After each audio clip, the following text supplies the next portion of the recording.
El primer recuerdo que a mí se me viene de pronto es buscando por allá en el escaparate los zapatos viejos de mi tío, es cuando me encuentro un par de guayos y los relaciono con el fútbol inmediatamente. Y cuando veo ese par de guayos me entró algo mágico como al cuerpo y saqué los guayos de allá y los lavé, medio estaban ahí como para poder jugar al fútbol. Recuerdo que eran unos taches de hierro, pero no, estaban raspados, raspados, porque en ese momento, pues los tíos que lo utilizaban para todo lado, en arenilla más que todo. Entonces, de ahí yo al sentir como eso empecé ya a mirar fútbol y al primer equipo que yo veo es el Atlético Nacional. Pero ahí es donde empieza prácticamente mi gusto por el fútbol. Yo empiezo a dar los primeros pinitos en la escuela, en el colegio, en la federación o en la Liga Antioqueña de Fútbol, a pertenecer a la Liga Antioqueña de Fútbol, a empezar los que jugando en Selección Antioquia eran los que más posibilidades tenían de llegar al profesionalismo. Y fuera de eso que también era los que representaban a nuestra selección a nivel internacional. De esas selecciones, recuerdo que en alguna vez empecé a escuchar los olímpicos. Empecé a ver a los Leonel en algún momento ser llamados a la selección juvenil de Colombia. Y después me tocó el turno. El turno a mí me toca en el Suramericano de Paraguay.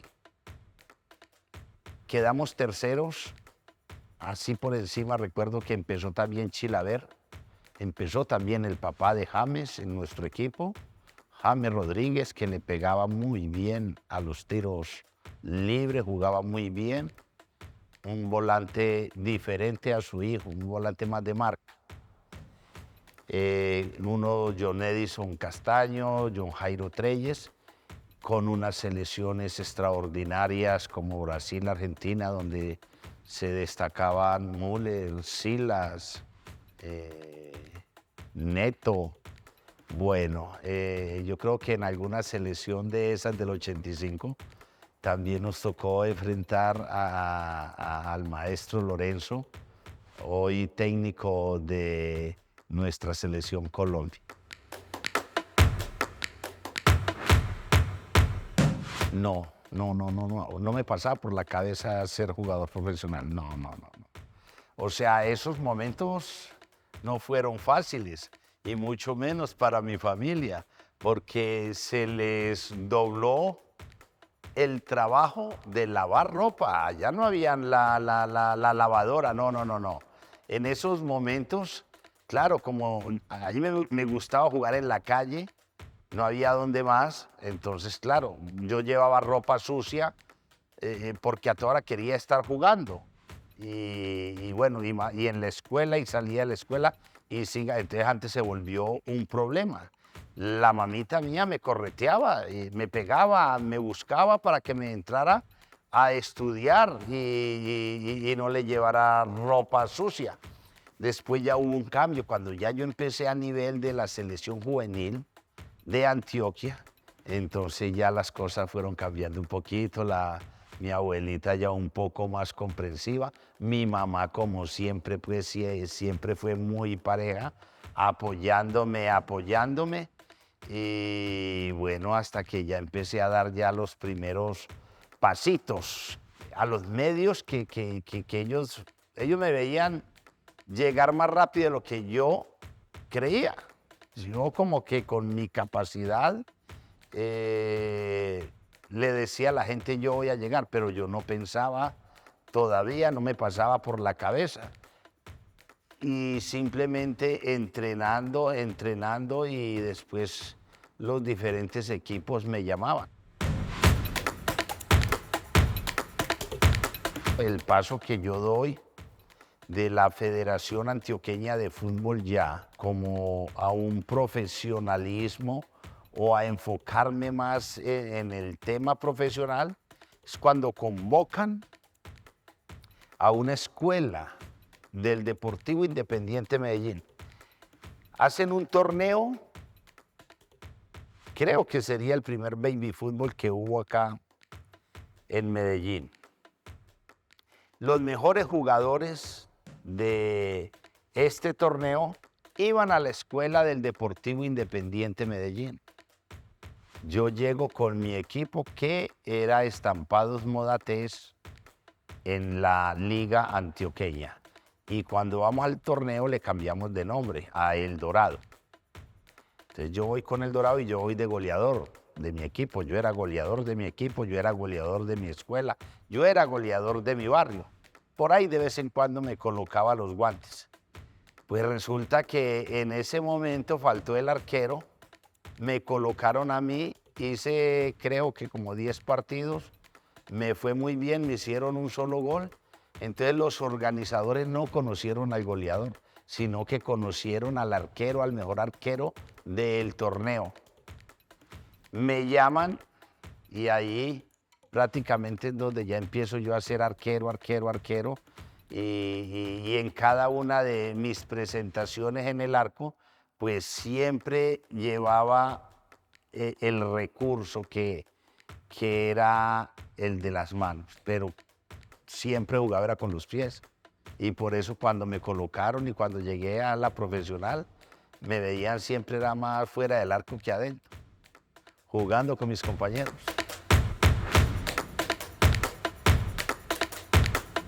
Yo después veía la selección Antioquia, veía los trabajos de las categorías de la primera B, de la primera A. Por ahí me tocaba ver algunos trabajos de la profesional. Y yo desde el primer momento, yo no me veía trabajando físicamente como un jugador de campo, sea defensa, sea medio o sea delantero. Para mí el trabajo era muy duro. Y entonces partiendo de ahí ya empecé a ver también el trabajo del arquero y dije, no, yo creo que yo aquí me puedo defender. Y entonces ahí no cambié y mis trabajos físicos de pronto era jugar en el campo. Pero ya la parte física, la del preparador físico, la de las pretemporadas, la del test de Cooper, la de subir montaña, la de fuerza, la de resistencia, no, yo era un desastre.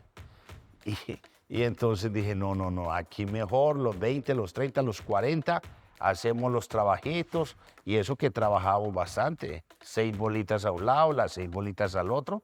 Por ahí nos faltaba el técnico que nos mandaba de un lado al otro, de arco a arco, tirándonos. Dios mío, ¿qué es eso? Y ahora han ido cambiando mucho las cosas. Entonces yo en el primer momento que vi los trabajos, yo dije, esto no es para mí, esto no es para mí. Déjenme ahí, entonces empecé yo a trabajar pues con los arqueros. De hecho tuve un argentino nacionalizado, Luis Jerónimo López. Después tuvo Alcides Saavedra, Ormeño Gómez. Eran los profesionales del Deportivo Independiente Medellín y yo ya trabajaba con ellos. Me colaboraron, me ayudaron mucho mientras yo entrenaba con ellos. Después iba y jugaba en las categorías menores con el Independiente Medellín. En el Medellín estuve como 2 o 3 años y después ya me enrolé con el equipo de mis amores, el Atlético Nacional. No llegamos a ningún acuerdo con el Deportivo Independiente Medellín. Y bueno, pues prácticamente lo que me queda en esos momentos es el agradecimiento que le dije a los directivos y que yo de medallas no iba a vivir. Y en el Nacional me ofrecieron algo así como 30.000 pesos Me ofrecieron viático, me ofrecieron estudio y una opción de compra como de 500 y bueno, pues, ¿dónde les firmo? Ahí me quedé ya en el Atlético Nacional. Y ahí empezó la historia bonita.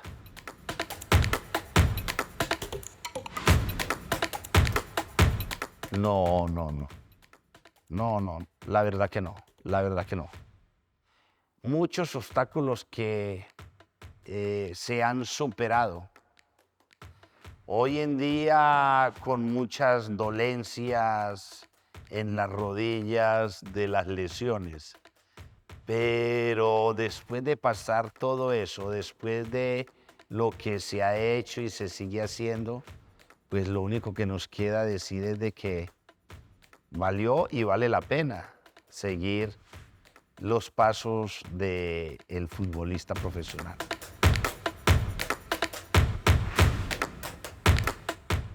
Bueno, cuando ya estamos en una edad que ya somos abuelos, que ya hemos pasado muchas dificultades, pero también muchas satisfacciones al lado de una mujer extraordinaria como es mi esposa Magnolia.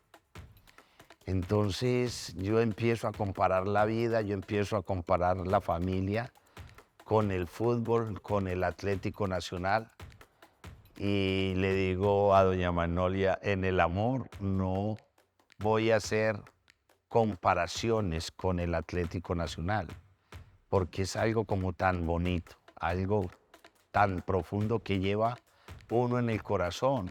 La familia es como en todos parte de nuestra vida y Nacional también, entonces es hablar de lo mismo, es hablar de un amor muy profundo.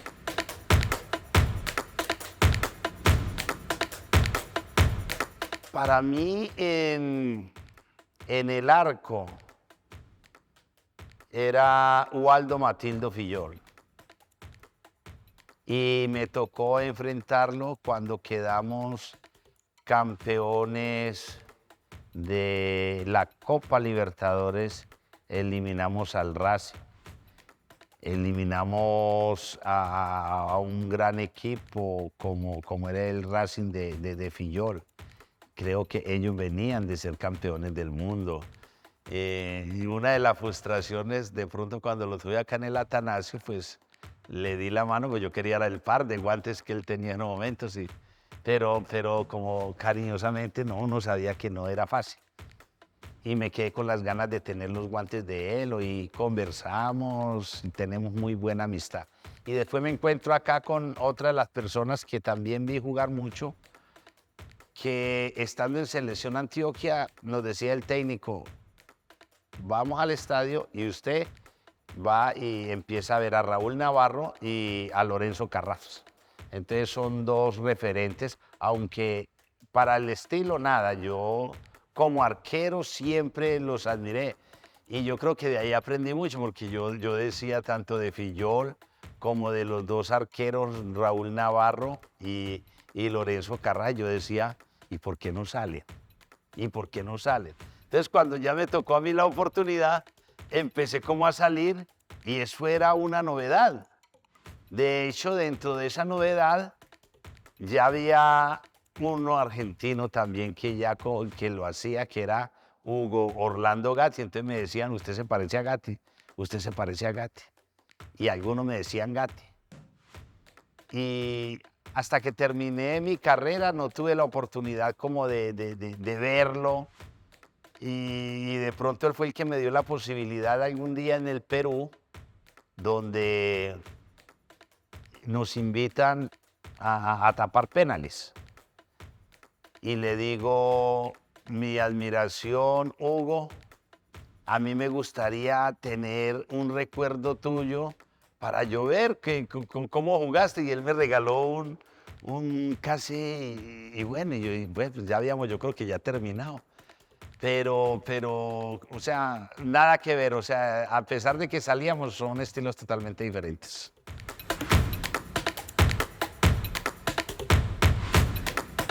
Bueno, es que hablar de ídolos y hablar de leyendas, esto es algo que la naturaleza de la gente me lo ha dado, entonces ¿cómo no aceptarlo? ¿Cómo decirles que no? Pero es que es un gran orgullo y es una gran satisfacción. Y uno con este orgullo, con esta satisfacción, es de las partes que uno dice, vale la pena. Porque con ese amor que le tiene la gente a uno, con ese cariño, a uno también lo van educando. Y a uno lo van haciendo responsable. Y a uno le van diciendo, usted tiene su esposa, usted tiene sus hijos, usted tiene sus nietos. O sea, a uno ya lo vuelven parte de una sociedad. Y a veces le dan esa responsabilidad, uno la acepta, con todo ese cariño. Pero ojo, los padres no pueden abstraerse de la realidad, que la mayor responsabilidad son de ellos. Y lo digo porque no solamente me ha pasado a mí, a los grandes, a Pelé, a Maradona, y después que le dicen es que, ojo, usted es un espejo, pero después para volverlo mierda, mejor que no seamos espejos, ¿sí? Y que empiecen a sacarle las cositas buenas si sirven para educar a sus hijos. Somos seres humanos como cualquier otro, con una bendición y una fortuna que nos ha dado la vida de ser conocidos. Que podemos aportar, claro que sí, pero no somos los mayores responsables.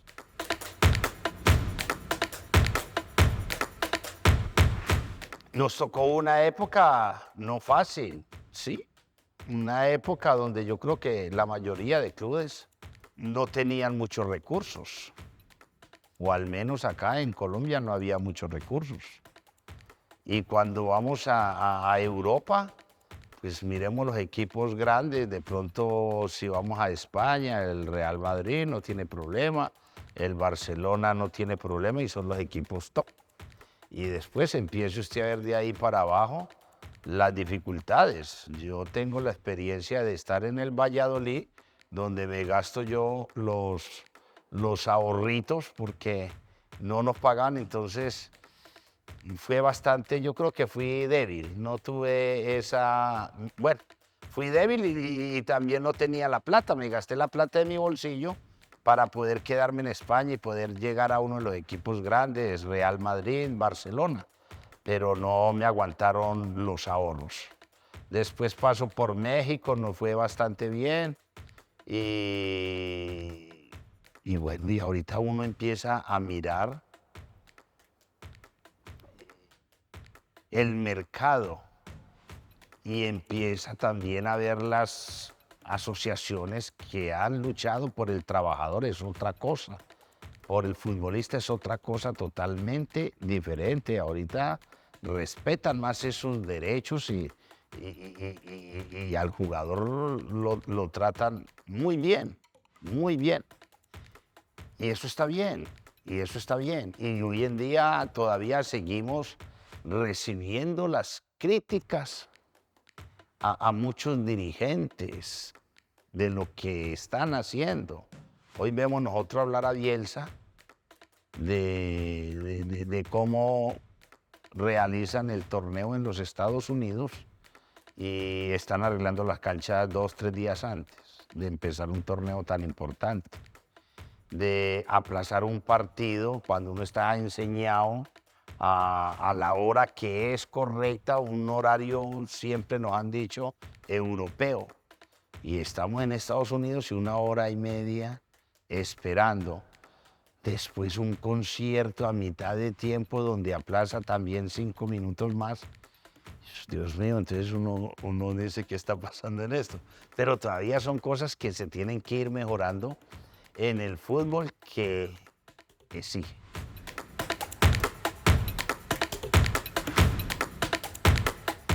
Alguien del fútbol, muy querido por nosotros, el maestro Hugo Gallego, un excelente técnico, un excelente escritor, me dice en algún momento que compartimos en Arabia y me dice, usted todavía no se imagina lo que representa para el fútbol.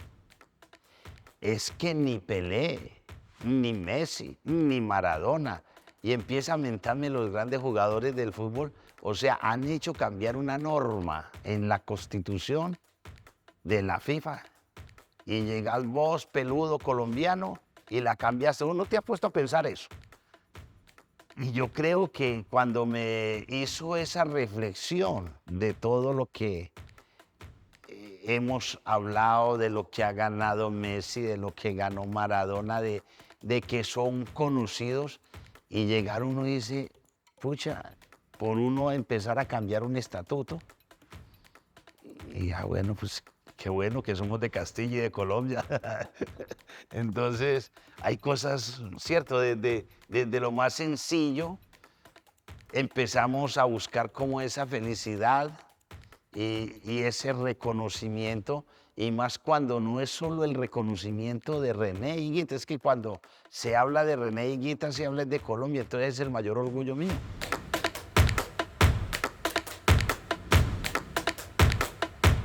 Nosotros empezamos a creer en nosotros, a creer en los colombianos, por allá en el 1985, cuando el técnico era Luis Alfonso Marroquín, cuando empezamos el torneo juvenil en Asunción del Paraguay.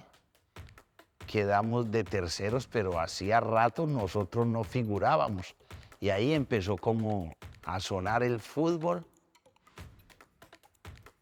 y se empezó en el mundo a hablar de otras cosas diferentes al narcotráfico. Entonces nos llenamos de esa valentía y fuimos escalando a nivel de equipos, a nivel de selecciones. Integramos varias selecciones Colombia, alcanzamos varios segundos, tercer puesto, alcanzamos a la Copa Libertadores, la Suramericana, la Merconorte, y bueno, y alcanzamos también a ser la base de la selección Colombia, que fue al Mundial de Italia 90.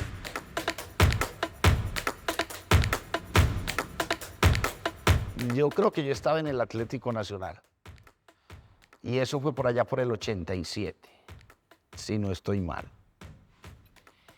Y lo que sí recuerdo es que nosotros, cuando llegamos a la Copa Libertadores, llegamos siendo subcampeones de Colombia.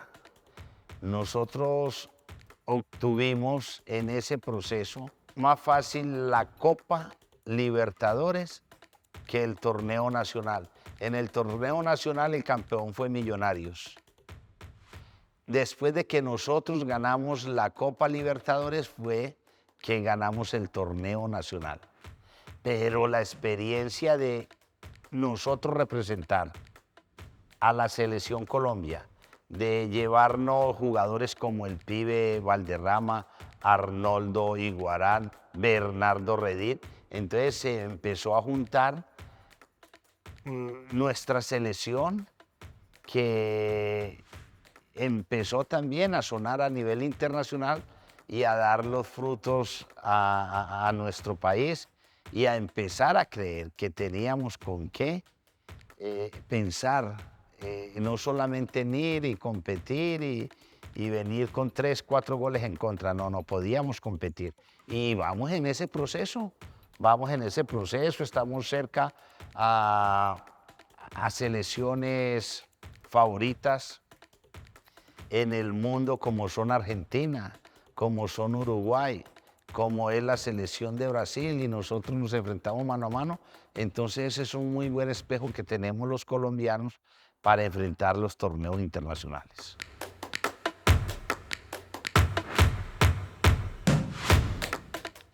Bueno, a nosotros nos tocó una época muy difícil, donde el pan de cada día era el narcotráfico, el terrorismo que se vivió en esa época. en un país violento nosotros éramos los buenos y admirados por los que estaban haciendo el desorden en nuestro país. Pues, personalmente eso a mí me llenó de mucha valentía.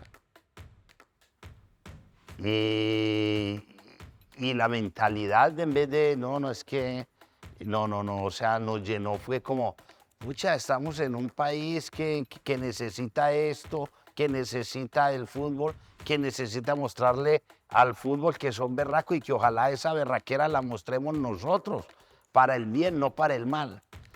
O sea, cada que salíamos a la cancha, era llevando como ese mensaje.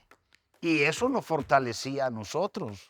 Y a mí personalmente me ayudó mucho esa adversidad a fortalecer y a mostrar otras cosas y a darle a un país un momento de felicidad. Y lo logramos.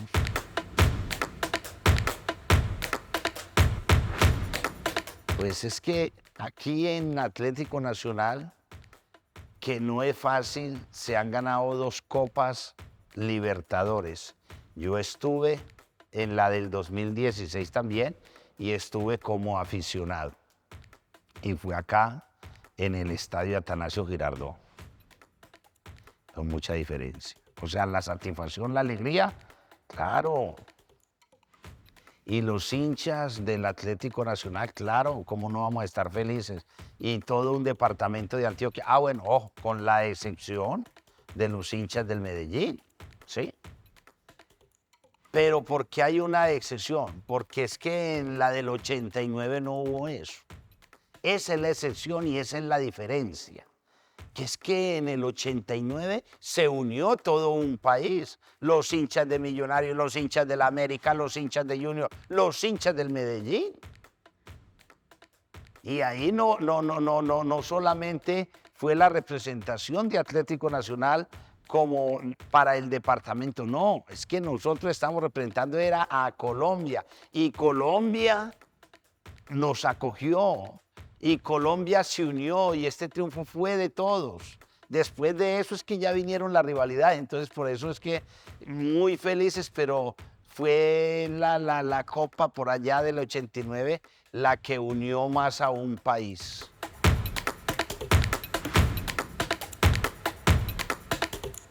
La clasificación ya con la base del Atlético Nacional por allá en eliminatorias del 89. Después, ¿cuánto tiempo en esas eliminatorias que Colombia, creo que pasaron 28 años que Colombia no iba a un campeonato del mundo?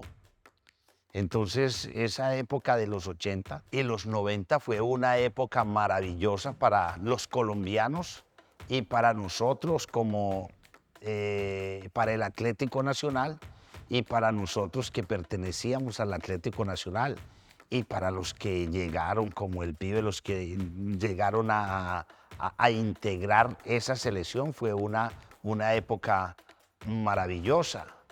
Después ya vinieron algunos inconvenientes donde los medios, algunos medios de comunicación no podían aceptar que Nacional fuera la base, que eso no era selección. Y hubo por ahí un bajón.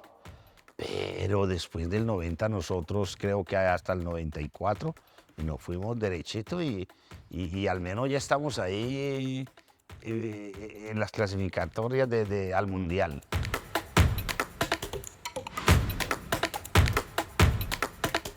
Bueno, estamos felices, agradecidos con estos muchachos que están entregando todo por nuestro país, jugando al fútbol. Estamos muy ilusionados y pensando que vienen cosas todavía mucho mejor. Con estos muchachos que han aprendido mucho a ser profesionales, a tener esa experiencia que se adquiere allá en Europa y aportarla a nuestra selección. A nuestro técnico también, pues ese agradecimiento de saber elegir y juntar a un equipo. por encima de una cantidad de críticas que a veces a uno le da esta pena porque no es fácil ser técnico.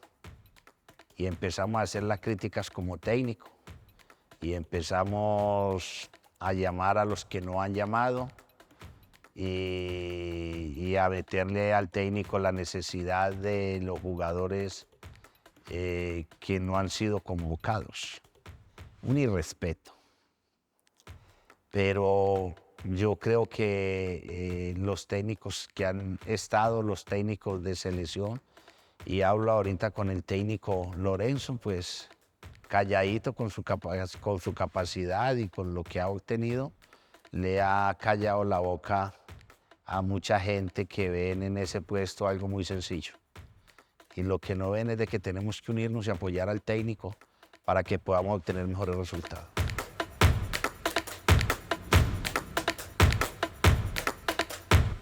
Yo no sé si será loco o muy cuerdo, pero cada día me enamoro más de él y es el Divo Martínez.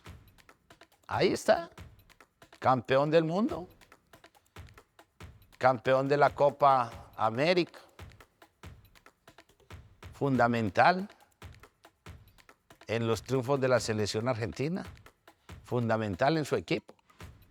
Que no haya tenido la suerte de estar en los grandes equipos, pero sí está en las grandes ligas.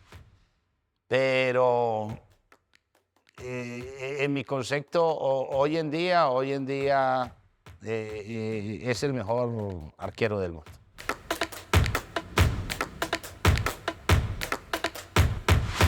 Argentina tiene una historia muy bonita. Y ahorita empezamos hablando de Waldo Matildo Fillón, hablábamos de Hugo Orlando Gatti, tenemos que hablar de Sergio Goycochea. En fin, entonces, o sea, eso ya identificar de a uno, no. Identifiquemos de que Colombia, Argentina, perdón, es uno de los países que nos han aportado al fútbol y al mundo jugadores y al crecimiento del fútbol. Entonces, hoy en día, ¿quién no quiere tener un arquero argentino? Y todo por la historia que han hecho estos muchachos y que la continúa el Divo.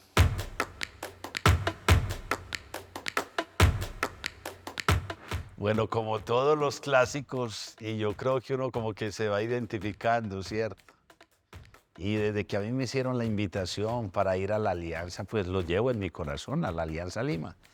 Después hicimos por allá un partido en el cual tengo la oportunidad de tapar un penalti que ayuda para que nuestro equipo, el Alianza, ganara. Pizarro estaba en ese equipo también, no sé si fue el que hizo el gol del triunfo. Y aquí hay una anécdota muy bonita porque yo había hablado con las directivas para quedarme en el Alianza Lima. Y entonces cuadramos el partido amistoso y allá conversamos y yo les dije, no, conversemos antes que el Deportivo Independiente Medellín me está haciendo una oferta. Si ustedes hoy me hacen una oferta, estamos a tiempo. Entonces finalmente no me hicieron la oferta, que me la hacían allá en Perú. Cuando yo llegué al Perú y jugué con el Alianza, yo ya había firmado con el Deportivo Independiente Medellín. Voy, hago un partido muy bueno, donde no me faltó, creo que, no, yo creo que hasta el Escorpión lo hice en el calentamiento. La gente feliz. Llegó el presidente, nos tomamos un vinito, conversamos para que firmara y no, pues yo ya firmé con el Deportivo Independiente Medellín, muchísimas gracias. Me vine acá con el Medellín a sufrir, a sufrir porque no me pagaron tampoco. Y bueno, ahí les cuento la anécdota.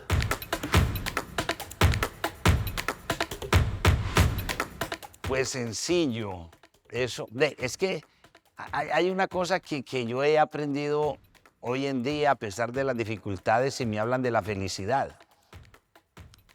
Y entonces, leyendo y muchas anécdotas que me han pasado, y después veo por allá que dicen que la felicidad es algo muy sencillo. Lo más difícil de la felicidad es ser sencillo.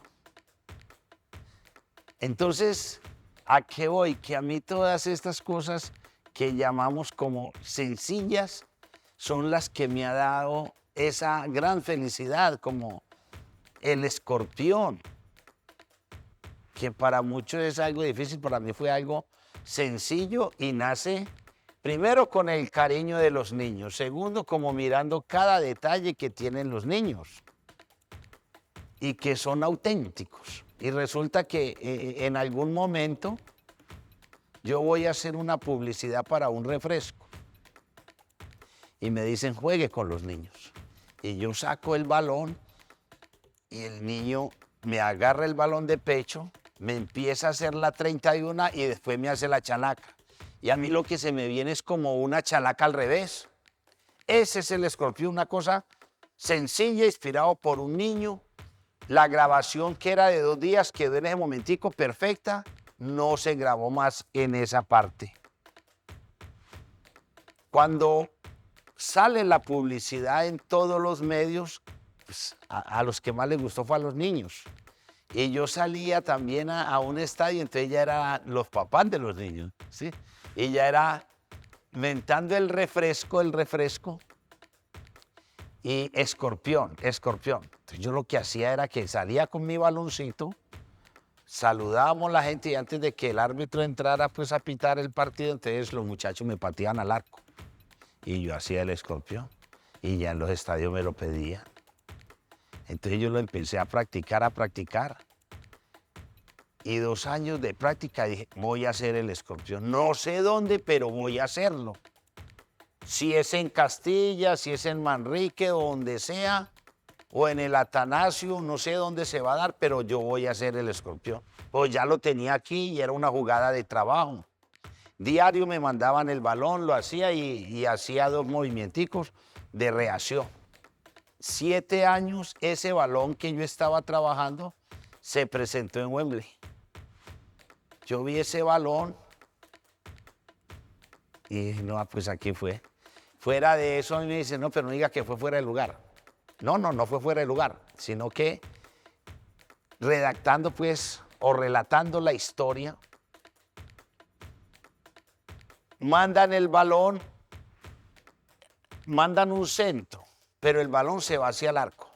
Y en línea tiene la bandera arriba. Yo lo veo ya. Yo cuando veo ya en línea con la bandera acá, y este balón que es el que yo vengo trabajando, y me salió perfecta. Cuando el balón pasa ya la línea de las 18, en línea bajó la bandera y juegue. Y yo me voy como medio alegando, pero hoy en día le doy gracias a Dios que la validó.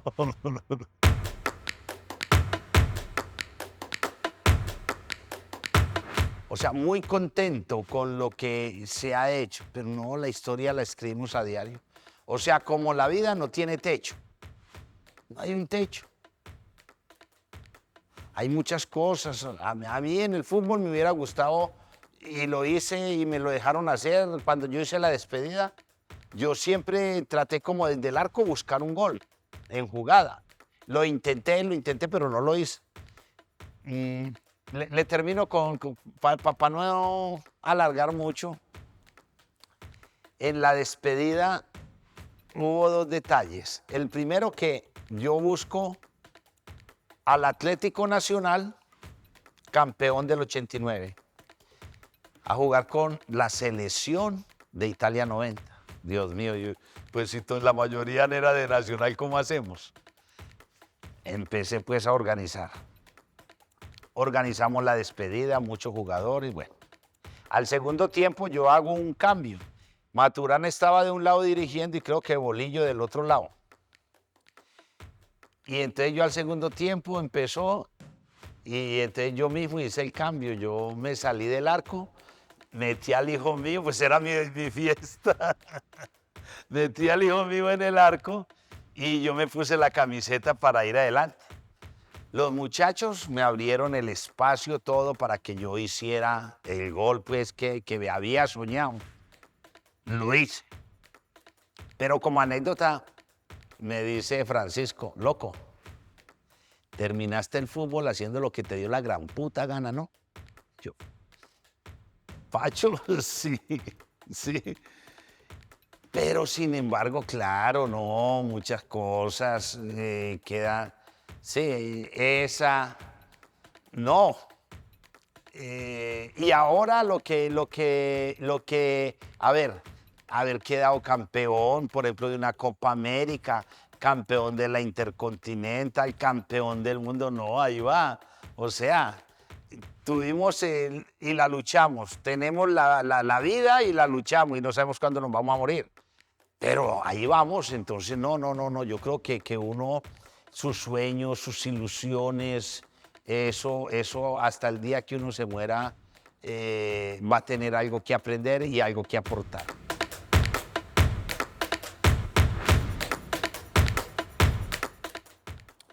Hombre, a mí cuando me piden mensajes, yo ya son pocos los de fútbol. Siempre hablo de los mensajes de paz, siempre hablo de los mensajes de amor, siempre hablo de los mensajes de felicidad, ¿sí? Y de que cumplan sus sueños en una lucha continua. Muchas gracias, hombre, por esta oportunidad de expresarnos un poco más allá del fútbol.